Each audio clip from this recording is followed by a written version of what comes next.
Elijah appeared in glorious splendor talking with Jesus. They spoke with him about his departure, which he was about to bring to fulfillment at Jerusalem. Peter and his companions were very sleepy, but when they became fully awake, they saw his glory and the two men standing with him. As the men were leaving Jesus, Peter said to them, "Master, it is good for us to be here. Let us put up 3 shelters, one for you, one for Moses, and one for Elijah." He did not know what he was saying. While he was speaking, a cloud appeared and enveloped them, and they were afraid as they entered the cloud. A voice came from the cloud saying, "This is my son, whom I have chosen. Listen to him." When the voice had spoken, they found that Jesus was alone. The disciples kept this to themselves and told no one at that time what they had seen. This is the word of God for the people of God. Thanks be to God. I'm going to get my notes out so I don't get lost and start talking about whatever. Turn your bell.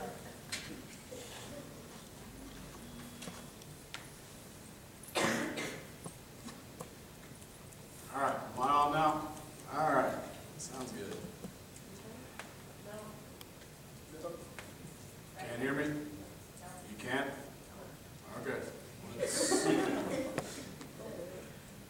I'm on up here. Is 3 turned up? Yeah. I'll just have to talk louder then. Christianese. How many times in a given Sunday do we talk about travel mercies or unspoken requests or feeling the Spirit or any number of cliched Christian phrases that, well, they just don't mean anything to anyone who hasn't been going to church for at least a couple of years. And today we're going to talk about one of these Christianese words. It's the one I'm most often heard speaking. Mountaintop refers back to this story, to this transfiguration that Peter and his companions are blessed to see. It refers back to the revealing of God in all his glory, to seeing Jesus, this humble worker from Galilee, flanked by Moses on one side and Elijah on the other.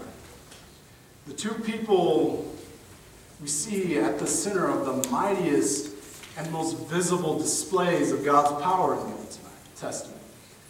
And to top it off, this voice comes down from heaven proclaiming, "This is my Son, with whom I am well pleased. Listen to him." And so Peter and his companions have this moment of mountaintop. Now, how do they respond to it? This moment where the power and presence of God is so intimately and so visibly on display. Now, Peter, he isn't a good liar. His mouth works more often than his brain, and quite a bit quicker. And so Peter, whenever he speaks, you can trust that it's generally pretty honest as to what he's feeling, because he doesn't think about what he's saying that much. And Peter, he wants to build a house for Moses, a house for Elijah, a house for Jesus, and he'll be their servant, and they'll live up there, and it'll be great. They'll have a reality TV show, it'll be...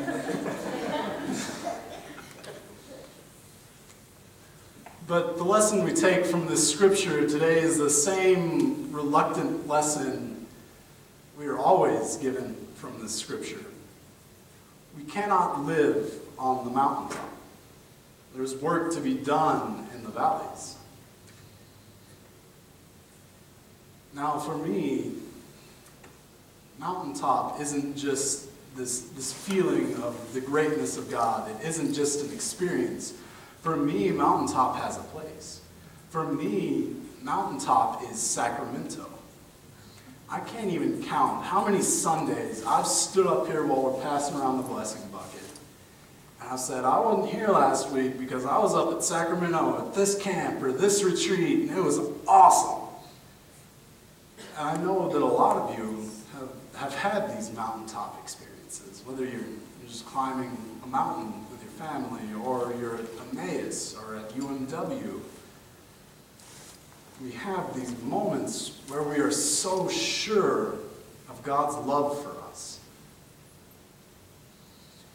And so we can understand why Peter wants to build a house there, and why he wants to live there. Now, from our reading in Exodus, we hear of Moses coming down from Mount Sinai. This was his mountaintop. This was his place he went to be with God. His place he went to retreat from the so very rightly named children of Israel. You see, he was descending from the mountaintop with the 2 stone tablets of the covenant, of the testimony.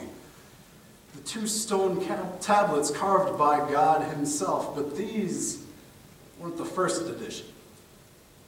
See, the first edition was made about 40 days earlier, and Moses was descending with the first edition of the covenant. And he saw that the so very, very rightly named children of Israel had made an idol and were worshiping it. Oh, he was so mad, he just threw down whatever he was carrying, and that's what happened to the first edition. So this is the second edition.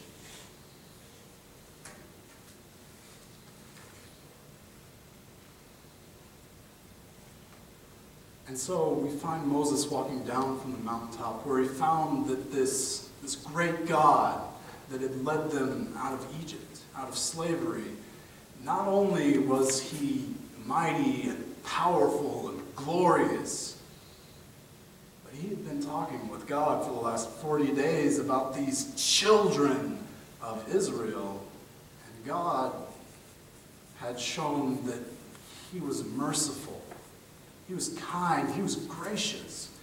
And so Moses is walking down, and his face is shining with the greatness of God.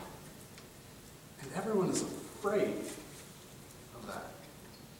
They're afraid because they know God from these awesome displays of power when he leads them from Egypt. They know him by the plagues that brought Egypt low and passed them over. They know him by the pillar of fire that led them through the desert towards the Red Sea. And they know him by that Red Sea parting first one way and then the other, and they passed safely through. They know him by the heavy thundering cloud that hovers over Mount Sinai when Moses goes to meet him. And they're afraid because they've never had this moment of mountaintop.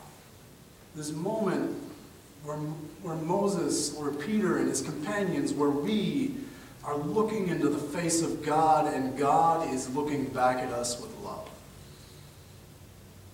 And so they see Moses' face shining, and they're afraid because Moses was this step removed they had from God. Moses talked to God for them because they were so afraid of God, and God was closing that gap. And so they asked Moses to veil his face, to put another layer between them and God. And while Moses does this, he's working to take a layer away. He goes down and he establishes the Sabbath. And he begins preparations for building the tabernacle. The Sabbath is, in Jewish custom, 1 day a week where it is forbidden to do any work. And the tabernacle is this lavished tent they built to carry the covenant God had made with them around. You see, the God of all eternity doesn't need 1 day a week. The God of all creation doesn't need a big tent. The Sabbath and the tabernacle are not places that God needs. It's places for the children of Israel to go and be with God, to go and have this mountaintop. And so that's the work that Moses goes down into the valleys to do. But there's one more thing that happens in the valleys. Whenever I read the passage where Elijah and Elisha, I want to thank Amy for teaching me that pronunciation a few weeks ago, because when preaching about Elijah and Elisha, it's always up in the air if you know who I'm talking about or not. So, Elijah and Elisha. Now I read through the passages where Elijah and Elisha are together.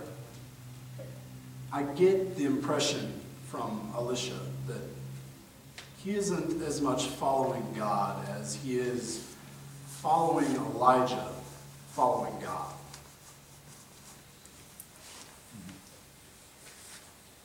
Now that isn't necessarily a bad thing. We've all had mentors in our faith. People who we look up to for their relationship with God. We look up to them and say, I want to know God like you know God. And there are people who share their knowledge, their wisdom, and even some of their hard-won experience with us so generously. And the relationship between mentor and learner, between master and apprentice, between teacher and student is a very special one. I know that several of you here are retired teachers. And I can only imagine the almost parental pride and occasional sense of frustration you may have had towards your students. And I know that as a student, having someone that's always trying to get you to do your best, that's always on your side and encouraging you, even as they're challenging you, can be an incredibly meaningful thing. To the student, a good teacher can be almost a second parent, or almost another parent. I wonder how much more so that was true for Elisha. When he began following Elijah, it was sudden. He was out plowing the fields, and Elijah came by and said, "You're my apprentice." And Elisha didn't even have time to go and say goodbye to his parents. Suddenly, he followed Elijah.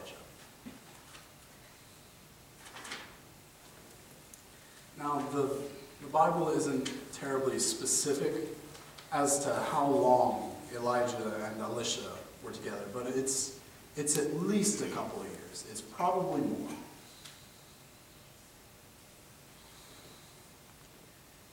Years since Elijah had thrown his mantle over Elisha and named him as his successor. Years the two had spent traveling back and forth all across Israel. Years that Elisha had spent watching Elijah stand before kings and call down God's wrath on their wicked ways.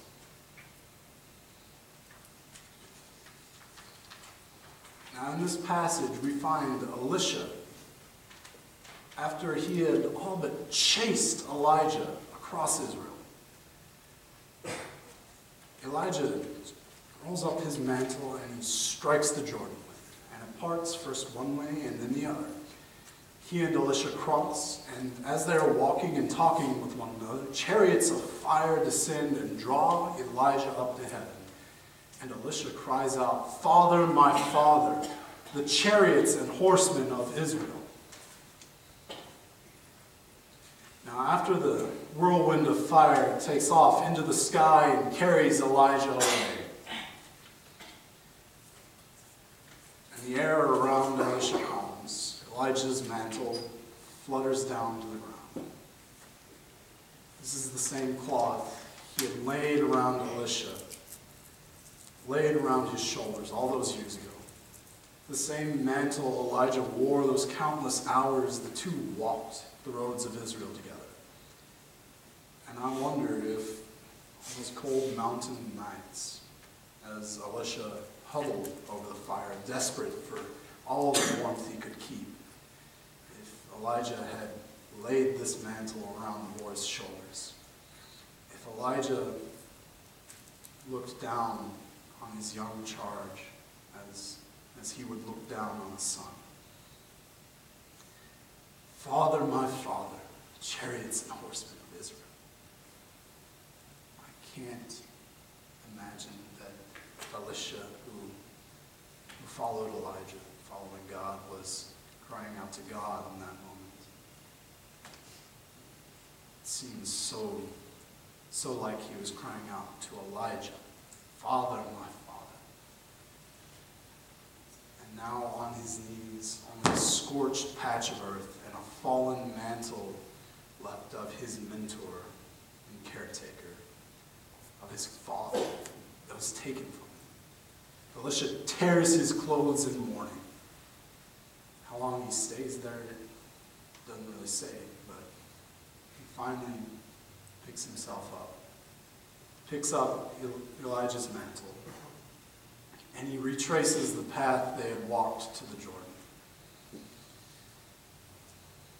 Now at the Jordan, he takes Elijah's mantle, he twists it up. Where is the God of Elijah? Where is the God who took me away from my family? Where is the God who took away the peace and prosperity of my homeland? Where is the God who took Elijah from me? Where is the God of Elijah? And he strikes the Jordan with it. And as surely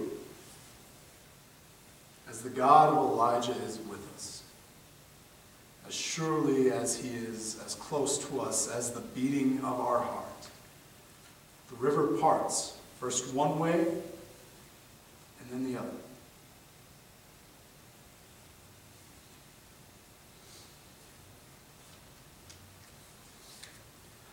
Where can I go from your spirit? Where can I flee from your presence? If I go to the heavens, you are there. If I make my bed in the depths, you are there. If I rise on the wings of the dawn, if I settle on the far side of the sea, even there your hand will guide me. Your right hand will hold me fast. If I am there with Peter and his companions on the mountaintop, seeing you in all your glory, you are there, O God. If I descend from Mount Sinai, blessed to receive grace and mercy, with my face shining in reflection of your glory and majesty, you are there. If I stand on the bank of Jordan, my heart torn by loss and my vision of you filled with all the things you take away, even then you are there.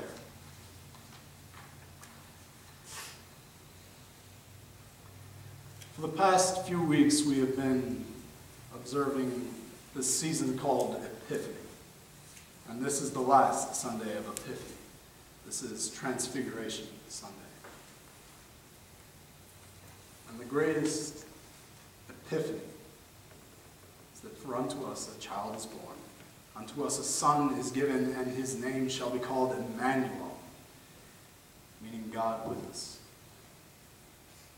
So the God who is always near invites to his tabernacle, invites to his Sabbath, to this table, all who wish to come and meet him, all who love him and earnestly repent of their sins and seek to live in peace with one another and God.